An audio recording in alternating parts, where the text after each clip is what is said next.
The man aimed at his prey and held his breath. The moment he fired, the wounded antelope bolted into the distance, but Moss didn't panic. He knew a wounded antelope wouldn't get far. He descended the slope, carefully following the blood trail. But then, another trail appeared, merging with the first. Moss stopped and looked in that direction, only to find an injured dog. Without hesitation, he turned and continued the other way. After a few steps, he spotted 5 vehicles scattered across the valley below, parked in chaos, clear signs of a recent gunfight. Moving cautiously, Moss approached the scene and discovered a truck loaded with bags of white powder. He checked each vehicle one by one, until he found a badly wounded Mexican man inside one of them, begging for water.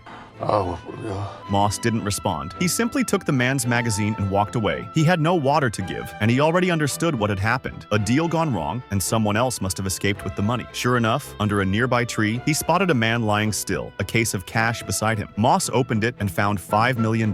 He took the money and whatever else he could carry, fully aware the gang would soon come after him. He told his wife to drive back to her mother's house while he fled with the cash alone. Eventually, Moss reached a small motel and rented 2 rooms. He stayed in one and hid the suitcase full of money inside the air duct of the other. But the case already had a hidden tracker inside, and the gang was closing in. The blinking light on their monitor led them straight to the motel. However, when they pried open the air duct, they found it empty. Moss had already moved the suitcase to the next room and escaped before they arrived. Enraged, the gang tore the place apart. Meanwhile, Moss hid in another hotel, carefully counting the stacks of cash. Still uneasy, he peered through the crack in the door and saw someone trying to pick the lock.